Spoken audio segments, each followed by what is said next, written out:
Hello दोस्तों, आपका स्वागत है इस चैनल पर फिर से। इस वीडियो में मैं आपको जिस मूवी को एक्सप्लेन करने जा रहा हूँ उसका नाम है एलियन कॉन्वेनेंट, और इसको आप प्रोमेथियस पार्ट 2 भी बोल सकते हो। तो इससे पहले मैं स्टोरी को एक्सप्लेन करना शुरू करूँ, आप सभी से रिक्वेस्ट है कि अगर आपने प्रोमेथियस पार्ट 1 नहीं देखा है तो पहले आप ऊपर दिए गए बटन पे क्लिक करके प्रोमेथियस पार्ट 1 पे भी जा सकते हैं, या फिर नीचे डिस्क्रिप्शन में भी आपको उसका लिंक मिल जाएगा, जिसको देखने के बाद आपको इस मूवी की स्टोरी भी कनेक्टेड लगेगी। तो चलिए शुरू करते हैं इस मूवी की स्टोरी। तो इस कहानी की शुरुआत में एक साइंटिस्ट को दिखाया जाता है जिसका नाम होता है पीटर विलेन, और यहाँ पर इन्होंने एक रोबोट क्रिएट करा है जो कि अपनी सदी का सबसे एडवांस रोबोट है और दिखने में बिल्कुल इंसान जैसा है, और ये सभी वो चीज़ें करता था जो कि एक इंसान करता है, और पीटर विलेन ने इसका नाम रखा था डेविड। इसके बाद ही डेविड को दिखाया जाता है जो कि पीटर विलेन से कुछ क्वेश्चंस करता है। वो पीटर से पूछता है कि मेरा पिता कौन है, मुझे किसने बनाया है, जिसमें पीटर बोलता है कि वो ही उसका पिता है क्योंकि उसी ने उसको बनाया है। और फिर डेविड पूछता है कि आपको किसने बनाया है, जिस पर पीटर का जवाब यही होता है कि इस सवाल का जवाब तो उसके पास भी नहीं है, और उम्मीद है कि एक दिन हम इस सवाल का जवाब भी ढूंढ लेंगे। तो जो ये सीन दिखाया गया था ये प्रोमेथियस पार्ट 1 से भी पहले का सीन है, जो यहाँ पर दिखाया गया है प्रोमेथियस पार्ट 1 से कनेक्ट करने के लिए। यहाँ पर एक स्पेसशिप दिखाई जाती है जिसका नाम कोवेनेंट रखा गया होता है, और ये टाइम होता है दिसंबर 5, 2104 का। प्रोमेथियस पार्ट 1 से कुछ साल बाद की स्टोरी अब शुरू होती है, और ये स्पेसशिप पृथ्वी से ओरेगाय 6 नाम के प्लेनेट पर निकल रहा होता है, और यहाँ दिखाया गया है कि इंसान वहाँ पर अपनी बस्ती बसाना चाहता है। और इस स्पेसशिप में 2000 लोग होते हैं और 1140 ह्यूमन एम्ब्रियोज होते हैं, और ये एक तरह का टेस्ट ट्यूब बेबी होता है जिसके जरिए ये इंसान बना सकते हैं। और ये स्पेसशिप अपनी मंजिल पर 7 साल 4 महीने बाद पहुंचेगा, और इस स्पेसशिप में एक एंड्रॉयड रोबोट होता है जिसका नाम होता है वॉल्टर, और ये बिल्कुल प्रोमेथियस पार्ट 1 में जो डेविड था उसकी हूबहू कॉपी होता है। और जब ये यान अपनी मंजिल की तरफ बढ़ रहा होता है तो इसमें कुछ प्रॉब्लम आनी शुरू हो जाती है, जिसकी वजह से सारे सोते हुए यात्रियों को उनके स्लीपिंग चैम्बर से उठाना पड़ता है, और इसी खराबी की वजह से 47 लोग, 16 ह्यूमन एम्ब्रियोज और शिप का कैप्टन जिसका नाम जैक होता है सब मर जाते हैं। और जैक डैनियल का हस्बैंड होता है, और डैनियल इस मूवी की लीड कैरेक्टर है। और अब सिचुएशन किसी तरह कंट्रोल में आती है, और अभी भी इनका स्पेसशिप 80% तक ठीक है, तो वो बाकी का हिस्सा ठीक करके अपनी मंजिल की तरफ कंटिन्यू रह सकते हैं। और जो इनके स्पेसशिप में खराबी आई थी उसको ये किसी तरह ठीक भी कर लेते हैं, उस स्पेसशिप के बाहर जाकर एक मजबूत वायर के जरिए लटकते हुए। और इसी दौरान इनके पास एक प्लैनेट से सिग्नल आता है जो कि एक पास ही ग्रह से आता है, और जब ये लोग उस ग्रह की डिटेल निकालते हैं तो इनको पता लगता है कि ये ग्रह तो बहुत ही पुराना है, और आखिर वहां से ह्यूमन के सिग्नल कैसे आ सकते हैं, और हो सकता है वहां पर ह्यूमन के पनपने के चांसेस भी हों, तो क्यों ना वहां जाके उसको चेक करा जाए। और फिर इनको कुछ और चीज चेक करने पता लगता है कि जिस प्लैनेट की तरफ ये लोग जा रहे थे ओरेगाय 6 की तरफ, उस प्लैनेट से इस प्लैनेट की हालत ज्यादा अच्छी है और इसका एनवायरनमेंट ज्यादा अच्छा है, और फिर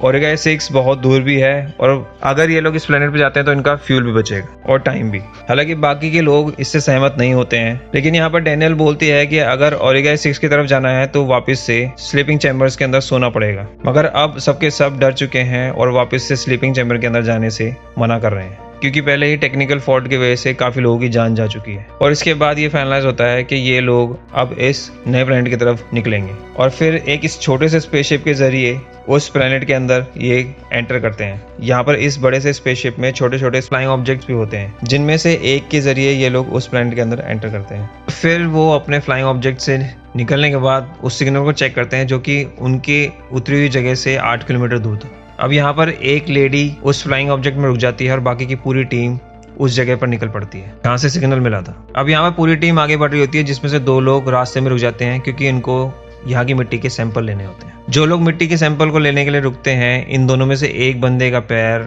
एक अंडे जैसी चीज पर लग जाता है, जिसमें से छोटे छोटे पार्टिकल से निकलते हैं, और इनमें से एक पार्टिकल इस शख्स के कान के अंदर घुस जाता है। और वहीं दूसरी ओर बाकी की टीम आगे की तरफ बढ़ रही होती है, और उनको आगे जाके एक बड़ा सा एलियन शिप दिखता है, और ये वही एलियन शिप होता है जिसके अंदर प्रोमेथियस पार्ट 1 में एंड में डॉक्टर शॉ और डेविड निकल जाते हैं इंजीनियर्स की प्लेनेट की तरफ। इंजीनियर यानी ये एलियंस, मगर ये क्रैश होके गिरा होता है यहाँ पे। और फिर इनकी टीम में से एक बंदे को यहाँ पर एक अंडे जैसी चीज दिखती है, जिसको वो छूता है तो उसको छूते ही उसमें से भी पार्टिकल निकलते हैं और उसकी नाक के अंदर चले जाते हैं। और इसके बाद ही वो ये लोग उस शिप के अंदर घुस जाते हैं और यहाँ पर उनको एक लॉकेट दिखता है जिस पे लिखा होता है डॉक्टर ई शॉ। और यहाँ पर वॉल्टर बताता है कि ये लॉकेट डॉक्टर एलिजाबेथ शॉ का है। वो प्रोमेथियस की चीफ साइंस ऑफिसर थी और उन लोगों का शिप 10 साल पहले गायब हो गया था। और फिर ये लोग उस जगह पर यानी कि उस रूम में पहुंच जाते हैं जहां से ये शिप ऑपरेट होता है। और यहाँ पहुंच के जब ये लोग एक बटन को टच करते हैं तो यहाँ पर होलोग्राफिक वीडियो शुरू हो जाती है,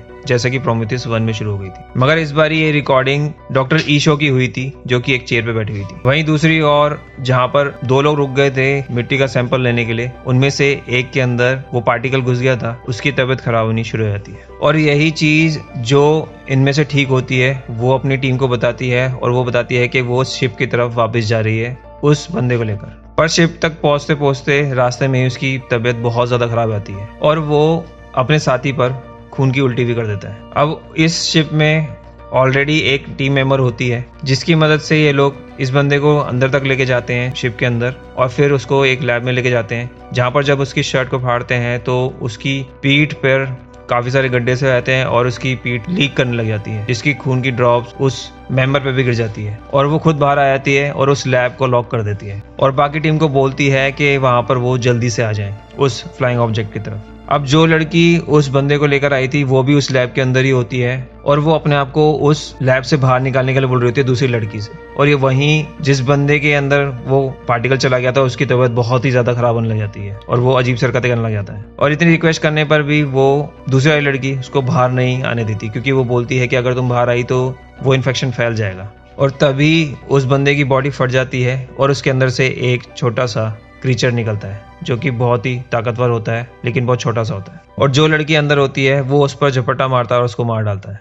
और फिर वो एलियन किसी तरह उस लैब का शीशा तोड़कर बाहर निकलता है उस लड़की को मारने के लिए जो दूसरी लड़की बची थी। वो लड़की अपने बचाव में उसके ऊपर गोलियां चलाती है, लेकिन वो ऐसी जगह पे चली जाती है जहाँ पर कुछ सिलेंडर्स भी रखे होते हैं और गलती से वो वहां पर गोली चलाती है, तो जिसकी वजह से वो सिलेंडर लीक हो जाता है और पूरी शिप में आग लग जाती है और वो पूरा ब्लास्ट हो जाता है। और वहीं दूसरी ओर जहाँ एक पूरी टीम गई थी एक सिग्नल की तरफ, उसमें से भी एक बंदे की तबीयत खराब हो जाती है जिसकी नाक में पार्टिकल चला गया था और फिर उस बंदे की भी बॉडी फटनी शुरू हो जाती है और उसमें से भी वैसा ही जीव निकलता है जैसा कि पहले वाले बंदे की बॉडी में से निकला था। और फिर ये क्रीचर यहाँ से निकल कर भाग जाता है और फिर रात का टाइम दिखाया जाता है जहाँ पर ये लोग अपनी मेन शिप से जो कि उस प्लेनेट से बाहर की तरफ होती है कनेक्ट कर रहे होते हैं। उसी दौरान जो एलियन का छोटा सा बच्चा था वो भाग गया था, वो वापस आ जाता है और फिर वो डैनियल पर हमला कर देता है, पर वॉल्टर किसी तरह डैनियल को बचा लेता है उस एलियन से और इसी बचाव में वो अपना हाथ खो देता है। और इसी दौरान वो जीव एक सदस्य को मारने में कामयाब रहता है और फिर वहां से वो भाग जाता है क्योंकि उस पर सबने गोली बरसानी शुरू कर दी थी। इसी दौरान वो दोबारा से लौट कर आता है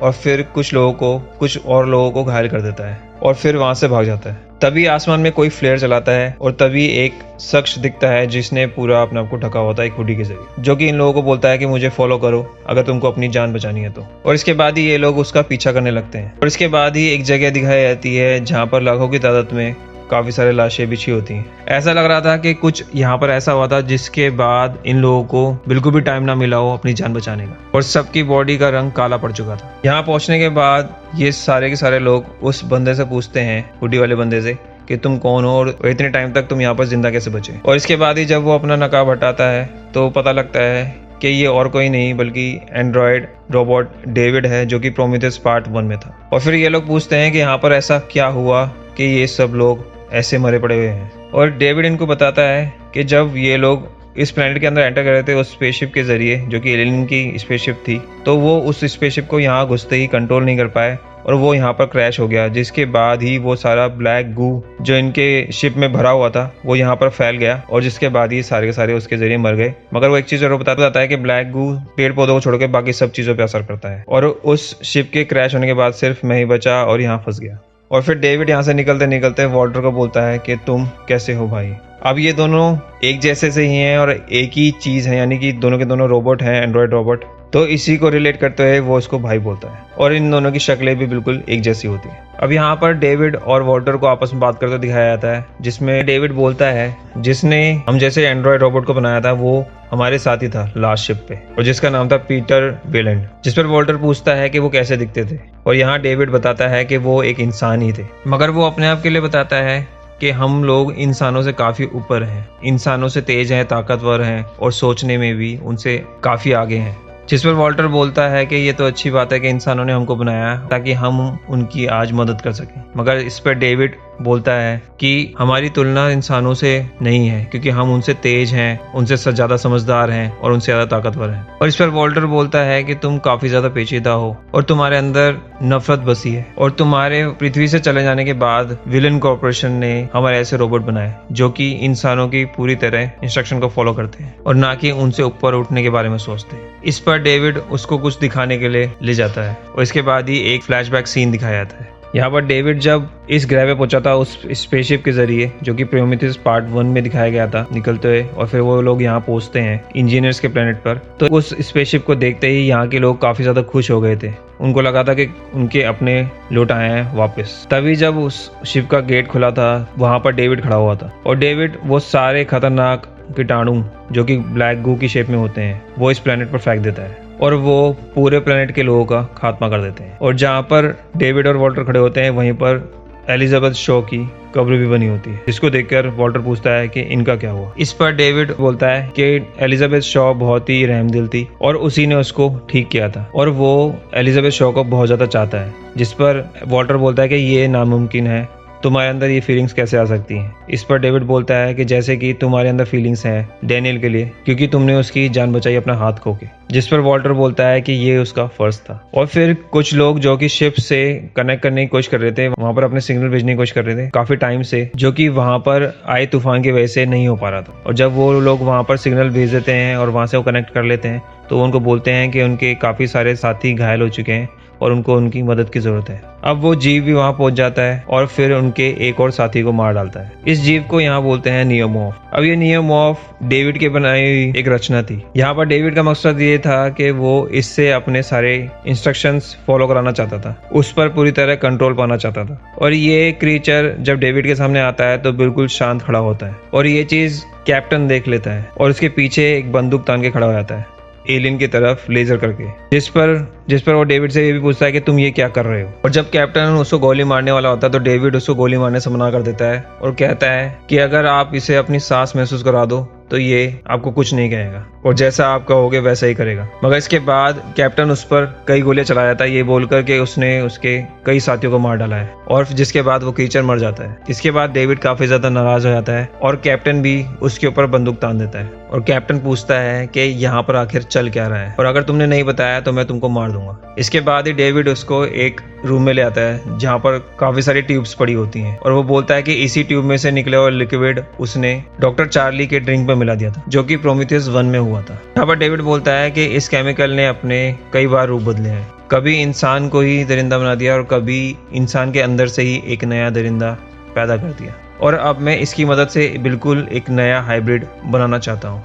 जिसमें तुम मेरी मदद करोगे। जिसमें डेविड कैप्टन को कुछ अंडों के पास ले आता है जो कि काफी बड़े बड़े थे और जिनमें से कुछ निकलने वाला ही था। इस पर कैप्टन बोलता है कि इसमें क्या हो रहा है और फिर डेविड बोलता है कि बस कुछ क्षण का ही इंतजार करना होगा। और जैसे ही वो अंडे का मुंह खोलता है उसमें से एक चीज बाहर निकलती है और कैप्टन के मुंह पे चिपक जाती है। और उसके थोड़ी देर बाद ही कैप्टन को जब होश आता है तो वो डेविड से पूछता है कि उसके साथ आखिर हुआ क्या था। इस पर डेविड उसको बताता है कि तुमने एक नए जीवन की शुरुआत करी है, और तभी उसका शरीर फटने लगता है और उसमें से एक नया क्रीचर निकलता है जो कि एक नए किस्म का हाइब्रिड होता है और जिसे कि हम हाइब्रिड जीनोमॉर्फ भी बोल सकते हैं, जो कि पुराने वाले सारे क्रीचर्स से कई ज्यादा खतरनाक था। अब यहाँ पर वॉल्टर भी उस जगह पे पहुंच जाता है जहाँ पर वो सारी ट्यूब्स पड़ी थी और यहाँ पर वो एक बॉडी को पड़ा हुआ देखता है जो कि पूरी तरह फटी हुई थी और जो कि डॉक्टर एलिजाबेथ शॉ की होती है, जिससे उसको पता लग जाता है कि वो कब्र नकली बनाई हुई थी, उसकी असल बॉडी तो यहाँ पड़ी हुई है। फिर वॉल्टर डेविड के पास जाता है और वो उसको बोलता है कि लैंड करते वक्त गलती से कीटाणु नीचे नहीं गिरे थे बल्कि तुमने गिराए थे। इस पर डेविड बोलता है कि मैं गुलामी करने के लिए नहीं बना और इंसान जिस तरह से अपनी रेस आगे बढ़ा रहा है मैं उसको आगे नहीं बढ़ने दूंगा। जिस पर वॉल्टर बोलता है कि इंसानों ने ही हमें बनाया है। और यहाँ पर डेविड की यही इच्छा थी कि वो सारे इंसानों को खत्म करना चाहता था और अपने बनाई हुई रचना को विकसित करना चाहता था। और फिर वॉल्टर बोलता है कि मैं तुमको ये सब नहीं करने दूंगा और यहाँ से नहीं जाने दूंगा। और इस बात पर ही इन दोनों के बीच में लड़ाई होती है, जिसके बाद डेविड वॉल्टर को डेड कर देता है धोखे से। वहीं दूसरी तरफ अब डैनियल को ये अंदाजा हो चुका था कि ये जगह पूरी तरह खतरों से भरी हुई है और उनको यहाँ से निकलना पड़ेगा। अब जब ये लोग वहाँ से निकलने के लिए ठान लेते हैं तो उसके कुछ टाइम बाद ही वहाँ का मौसम भी ठीक होने लग जाता है और इनका कनेक्शन भी अपने कॉवेनेंट शिप से हो जाता है, जिसके जरिए इनको वहाँ से एक छोटा फ्लाइंग ऑब्जेक्ट भेज देते हैं इनकी मदद के लिए, ताकि ये सबको वहाँ से उठा के ला सकें। अब जब ये फ्लाइंग ऑब्जेक्ट जमीन पे उतरता है तो ये अपनी बाकी टीम मेंबर्स को ढूंढते हैं, जिनमें से एक कैप्टन और वॉल्टर मिसिंग था। तो उन्हीं को ढूंढने के लिए ये बाकी लोग जाते हैं, उसी जगह पे पहुंच जाते हैं जहाँ पर वो बाकी सारे अंडे होते हैं।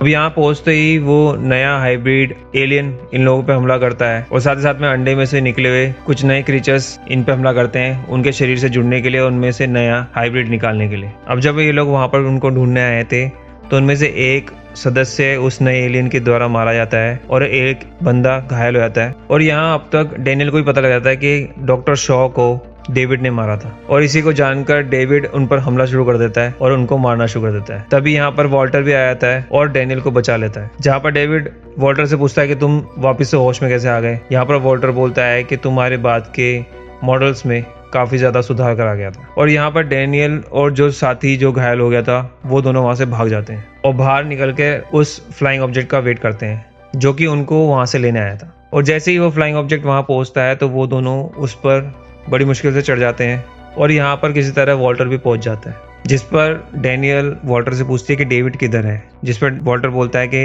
अब डेविड जिंदा नहीं है। और फिर ये लोग नोटिस करते हैं कि जो न्यू हाइब्रिड एलियन बना था वो उस फ्लाइंग ऑब्जेक्ट पर चढ़ जाता है, जिसको देख डैनियल भी उस फ्लाइंग ऑब्जेक्ट की छत पर आ जाती है और यहाँ पर डैनियल किसी तरह उस एलियन को हराने में कामयाब आती है और उसको मार देती है। इसके बाद ही इन सबको मेन शिप में दिखाया जाता है, जहाँ पर उनके जो घायल वाला सदस्य था उसको किसी लैब में रखा होता है। अब थोड़ी देर बाद ही इनको नोटिस में आता है कि उनका साथी मर चुका होता है जो कि घायल था, और उसके अंदर से भी वैसा ही क्रीचर बाहर निकल जाता है जैसा कि उन्होंने एक दिन पहले मारा था, और वो उनकी शिप के अंदर ही है। अब पूरे शिप में सिर्फ 4 ही क्रू मेंबर्स होते हैं, जिनमें से वो 2 को मार चुका होता है। अब इस चीज को देखते हुए डैनियल पूरी तैयारी करती है उस न्यू हाइब्रिड को मारने की। इसके बाद ही डैनियल उस क्रीचर को अपनी तरफ किसी तरह अट्रैक्ट करती है और वो किसी तरह उसको एक ट्रैप में फंसाकर, एक बुलडोजर पे फंसाकर उसको उस बुलडोजर के साथ नीचे फेंक देती है उस स्पेसशिप से। मगर वो एलियन किसी तरह उस बुलडोजर से जंप मार के वापस से स्पेसशिप में चढ़ जाता है। अब इस चीज को देखकर डैनियल के पास कोई और रास्ता नहीं होता, और इसी दौरान जब वो वहां से सामान गिरा रही होती है स्पेसशिप से, तो उसके पीछे से एक ट्रक आ रहा होता है जो कि पूरे नोकीले ब्लेड से भरा होता है, और सामने की तरफ से वो एलियन आ रहा होता है, जिसको देखकर वो उन दोनों के बीच में से नीचे की तरफ कूद जाती है और वो ब्लेड्स उस एलियन के अंदर घुस जाते हैं और उस ट्रक के साथ वो नीचे गिर जाता है। और इसके बाद ही डैनियल को दिखाया जाता है जो कि अपने एक बचे हुए साथी के साथ होती है, जिसको वो स्लीपिंग चैम्बर के अंदर सुला रही होती है, और फिर वॉल्टर को बोलती है कि अब उसको भी सोना पड़ेगा स्लीपिंग चैम्बर के अंदर, क्योंकि उनको अब ओरिगाई 6 की तरफ जाना है और जिसके लिए उनको 7 साल 4 महीने का वक्त लगेगा। और वो स्लीपिंग चैम्बर के अंदर चली जाती है क्योंकि यहाँ पर उसको सुलाने के लिए बाहर वॉल्टर होता है। और फिर दिखाया जाता है जो वॉल्टर होता है वो एक्चुअल में वॉल्टर नहीं बल्कि डेविड होता है, और यहाँ पर वो डैनियल को उस स्लीपिंग चैम्बर के अंदर डाल चुका होता है और उसको स्लीपिंग गैस के जरिए सुला देता है। इसका मतलब ये होता है कि जब वॉल्टर और डेविड की लड़ाई हो रही थी तो उस दौरान उसने, यानी कि डेविड ने वॉल्टर को मार दिया था और खुद वॉल्टर बनकर अब इस स्पेसशिप पे कब्जा करने के लिए आ गया। और साथ ही इसके एंडिंग में दिखाया था कि डेविड अपने मुंह में न्यू हाइब्रिड एलियंस के एम्ब्रियोज लेकर आ गया था, जिसे कि वो ह्यूमन एम्ब्रियोज के साथ रख देता है, क्योंकि जब 7 सालों बाद इंसान अपनी नींद पूरी करके जागेंगे तो इन एम्ब्रियोज के लिए काफी सारा खाना मौजूद होगा। और इसी सस्पेंस के साथ ये कहानी यहाँ पर एंड हो जाती है। तो यहाँ पर अभी भी सारे ह्यूमंस की जान खतरे में होती है और डेविड अपने मिशन की तरफ आगे बढ़ रहा होता है। तो यही इस मूवी की एंडिंग है, और आई होप आपको ये स्टोरी की एक्सप्लेनेशन समझ में आई होगी और आपने एंजॉय करा होगा। तो प्लीज इस चैनल को सब्सक्राइब करें, इस वीडियो को लाइक करें, and thank you for watching.